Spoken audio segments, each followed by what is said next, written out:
Sridevi classes में आप सभी का एक बार फिर से स्वागत है। पिछले वीडियो में मैंने आप लोगों को ड्राफ्टिंग के बारे में कुछ जानकारियां दी थी, जिसमें हमने ड्राफ्टिंग के डेफिनेशंस और मेथड्स के बारे में जाना। आज हम देखेंगे कि ड्राफ्टिंग के इम्पोर्टेंस क्या होते हैं और ड्राफ्टिंग बनाते समय क्या क्या बातों का ध्यान रखना चाहिए, ड्राफ्टिंग टूल्स क्या क्या होने चाहिए आपके पास में, एडवांटेज मतलब हमें क्या क्या लाभ हो सकते हैं ड्राफ्टिंग करने। तो चलिए आज हम शुरू करते हैं। Importance of drafting.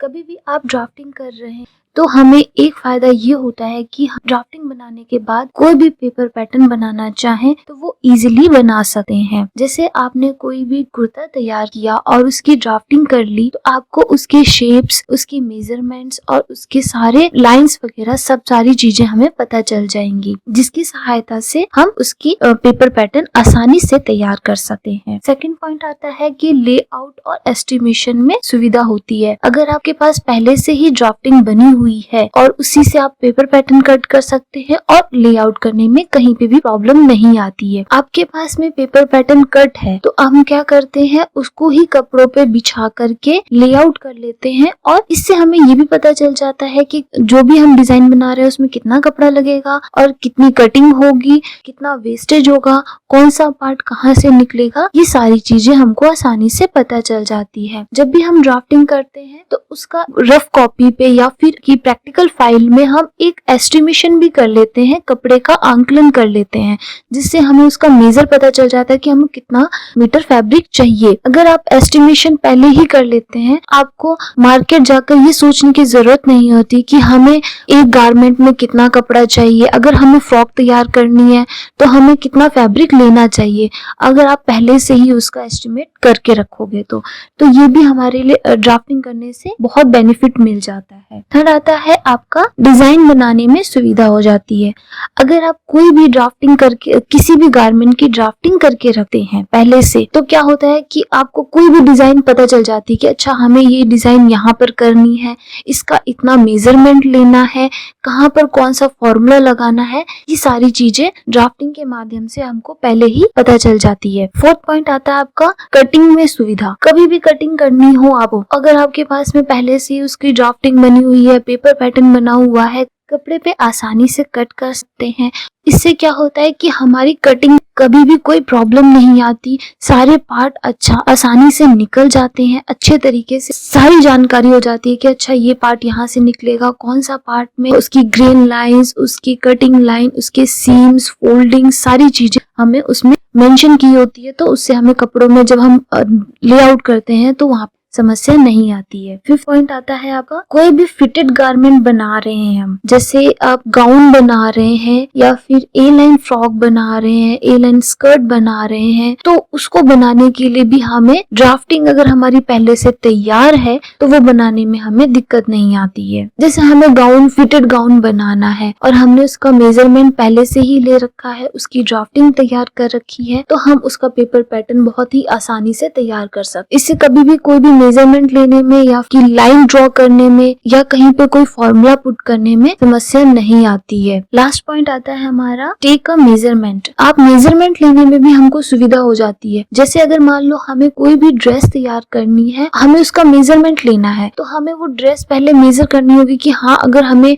कुर्ता तैयार करना है तो हमें उसमें कौन कौन से मेजरमेंट लेने चाहिए, कितने मेजरमेंट लेने चाहिए, उनमें कितना गैप आता है, कितना कौन सी जगह पे कौन सा फॉर्मूला लगेगा, कौन सी लाइन कहाँ पर आएगी, ये सारी जानकारी हमको उसमें आसानी से प्राप्त हो जाती है। जैसे भी आप ड्रेस या फिर कोई भी गारमेंट बना रहे हैं तो उसका मेजर करना आसान हो जाता है। यहाँ आप देखेंगे कुछ चित्रों के माध्यम से समझाया है। जैसे यहाँ पर फर्स्ट में आपका एक कटिंग करता हुआ दिख रहा होगा कि उसने पेपर पैटर्न, उसके सामने सारे पेपर पैटर्न रखे हैं और वो पेपर पैटर्न की कटिंग कर रहा है। दूसरा आपका मेजरमेंट लेने में आसानी हो जाती है। ये हमारा पूरा बॉडी है, बॉडी फिगर है, जिसमें अलग अलग पार्ट्स दिखाए हुए हैं। इनका मेजर कैसे लिया जाएगा, कब लिया जाएगा, किस पार्ट में किस ड्रेस में किस भाग का कौन सा मेजरमेंट कब लेना है, कितना लेना है और किस किस में लेना है, ये सारी जानकारी हमको मेजरिंग में, ड्राफ्टिंग में पता चल जाती है। थर्ड ड्रॉ में आप देखेंगे कि लेआउट कैसे किया जाता है। अगर आपके पास पेपर पैटर्न कट है तो आप उसको लेआउट कर सकते हैं। ऐसा करने से हमें लेआउट में आसानी हो जाती है। आपका पेपर पैटर्न कट है,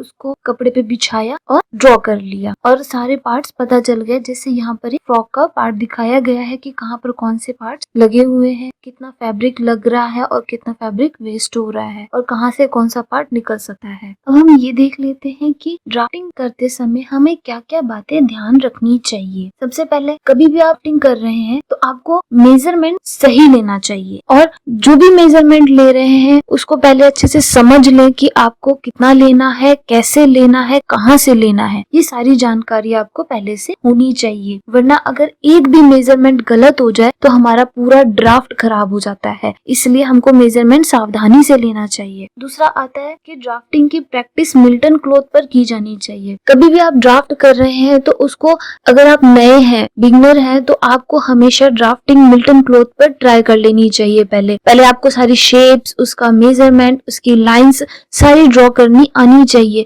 तभी आप उसको एक परफेक्टली ड्राफ्टिंग फाइल पे कर सकते हैं। मिल्टन क्लॉथ एक ड्राफ्टिंग टेबल पर बिछा हुआ कपड़ा होता है जो डार्क ब्लू कलर का होता है, जिसमें आप चौक की सहायता से ड्राफ्टिंग तैयार करते हैं। अगर उसमें कोई गलती भी हो जाए तो वो आप उसको रफ करके ब्रश से मिटा करके आप वापस से उस पर ट्राई कर सकते हैं। इससे हमारी शेप्स परफेक्ट हो जाती हैं और कहीं पे भी कोई भी कमी नहीं आती। थर्ड आता है, ड्राफ्टिंग करते समय शार्प पेंसिल का यूज करना चाहिए और कर्व शेप के लिए फ्रेंच कर्व का यूज करना चाहिए। आप जब भी कॉपी पे ड्राफ्ट कर रहे हैं तो पेंसिल हमेशा आपकी शार्प होनी चाहिए। अगर आप थोड़ी सी भी मोटी पेंसिल लेते हैं तो उससे ये प्रॉब्लम होगी कि आप जब लाइन ड्रॉ करेंगे तो वो एक की जगह दो दिखेगी, मतलब आपका पॉइंट का भी फर्क आ जाता है, तो आपकी ड्राफ्टिंग पूरी खराब हो जाती है। इसलिए हमेशा शार्प पेंसिल का यूज करना चाहिए। जब भी आप कोई कर्व दे रहे हैं, जैसे आर्म होल पर या नेक पर कोई भी कर्व दे रहे हैं, तो हमेशा फ्रेंच कर्व का यूज करना चाहिए।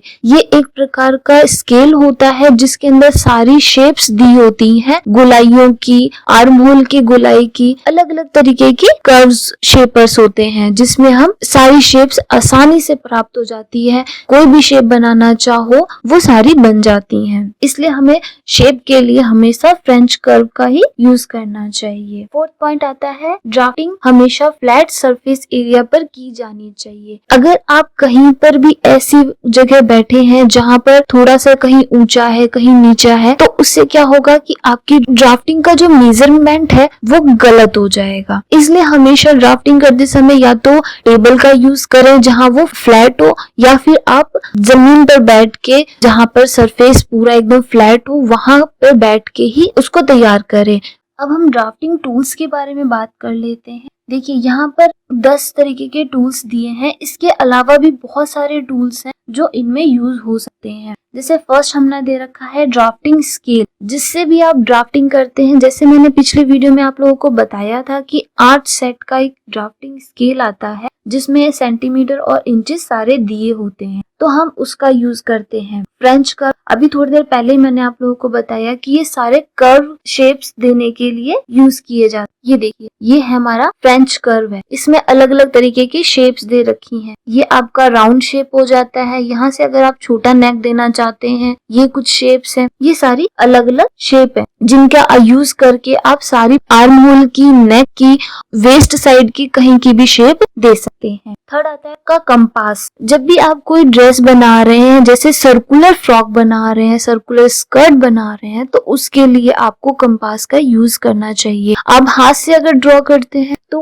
उसकी राउंड सही नहीं आता है। अगर आप कोई भी हाफ सर्कुलर ड्रेस बना रहे हैं या फिर स्लीव बना रहे हैं, तो हमेशा कंपास का यूज करें। ड्राफ्टिंग टेबल, कभी भी हम ड्राफ्टिंग करते हैं तो उसके लिए हमको हमेशा ड्राफ्टिंग टेबल का इस्तेमाल करना चाहिए। मिल्टन क्लॉथ, मैं आपको पहले भी बता चुकी हूँ कि मिल्टन क्लॉथ एक प्रकार का ड्राफ्टिंग प्रैक्टिस के लिए यूज किया जाता है। ये एक प्रकार का मोटा सा कपड़ा होता है जिसपे हम चौक की सहायता से ड्रॉ करके ड्राफ्टिंग की प्रैक्टिस कर सकते हैं। लेग शेपर, ये एक प्रकार से लेग की तरह होता है जिससे जो पैंट बनाते हैं या फिर जो भी लोअर गारमेंट्स बनाते हैं, उसकी जब जब लेंथ लेनी होती है अंदर साइड से तब हम इसका इस्तेमाल करते हैं। एल शेपर, ये एक एल तरीके का शेप होता है, जो मतलब एक स्केल होता है जो एल जैसा होता है। इससे लेंथ की और उसके घेरे की एक साथ लेंथ लेनी होती है तब हम इसका इस्तेमाल करते हैं। वैसे ये ज्यादातर पैंट की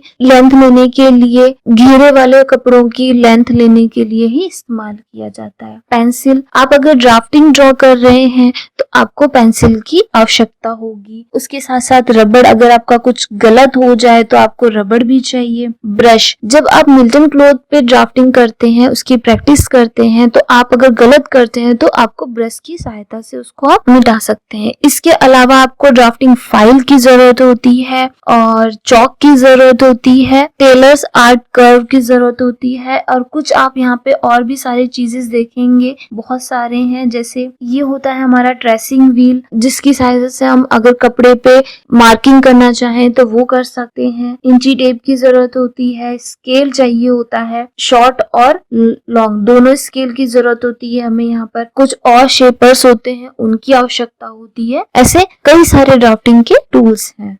अब हम देख लेते हैं एडवांटेजेस ड्राफ्टिंग की। ड्राफ्टिंग करते समय हमें क्या क्या लाभ होता है अगर हम ड्राफ्टिंग करते हैं। पहला है कार्य में निपुण, स्किल एट वर्क। अगर आप ड्राफ्टिंग करते हैं तो उससे क्या होता है कि आपको पूरी जानकारी पहले हो जाती है, जिससे क्या आप कोई भी ड्रेस बना रहे हैं तो वो एकदम एग्जैक्टली और अच्छे तरीके से तैयार हो जाती है। सेकंड आता है आपका हेल्पफुल इन एस्टिमेशन। अगर आपने ड्राफ्टिंग पहले से बना रखी है तो उससे क्या होगा कि आप उसका एस्टिमेशन भी आसानी से कर पाएंगे। जिसे एस्टिमेशन का है कि कपड़े का आंकलन करना, मतलब कपड़े की पहले से ही जानकारी कर लेना कि कौन से ड्रेस में कितना फैब्रिक लगेगा। थर्ड आता है आपका रिकॉर्ड टू वर्क। अगर आप कोई भी ड्रेस बना रहे हैं, उसकी आपने ड्राफ्टिंग कर रखी है और भविष्य में मान लो आपको वही डिजाइन फिर से चाहिए, कि आपके पास में उसकी रिकॉर्ड बुक में उसका पहले से ही एक ड्राफ्ट तैयार रहेगा, तो आप उसे ओपन करके देख सकते हैं कि हाँ हमने ये ऐसे ड्राफ्ट बनाया था, ऐसे उसका डिजाइन बनाया था, ऐसे मेजरमेंट लिए थे। वो सारी जानकारी हमको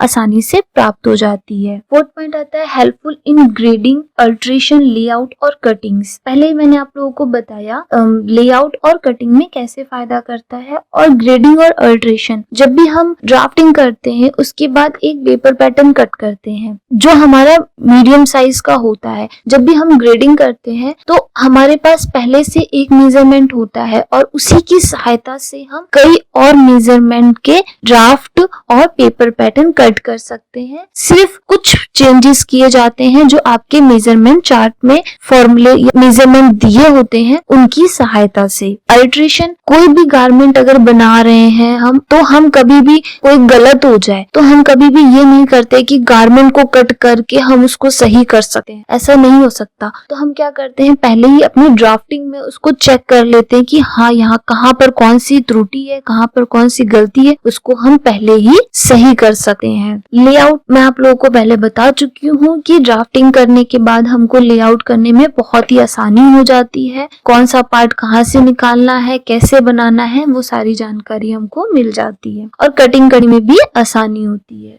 लार्ज प्रोडक्शन, बड़ी इंडस्ट्रीज वगैरह होती है, वहां पर की जाती है कंप्यूटर के थ्रू और पेपर हैंड के थ्रू, क्योंकि वहां पर ऐसा होता है कि जो भी काम होता है वो बहुत ही लार्ज स्केल पर किया जाता है। जनरली हम घरों में इसका यूज नहीं करते हैं, बहुत ही रेयर लोग ऐसे होते हैं जो घरों में ड्राफ्टिंग करेंगे, फिर पेपर पैटर्न कट करेंगे, फिर उसके बाद उसकी कटिंग करेंगे। ऐसा नहीं होता, डायरेक्ट ही लोग कटिंग करते हैं।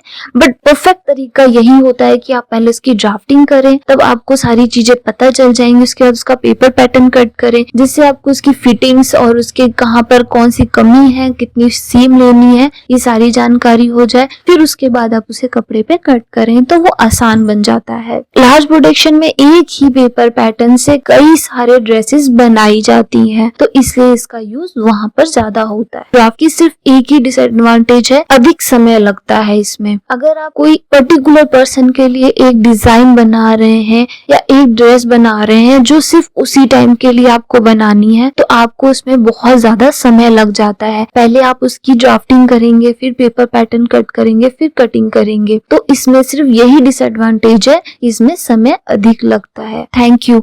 अगले टॉपिक में हम और भी कुछ जानेंगे।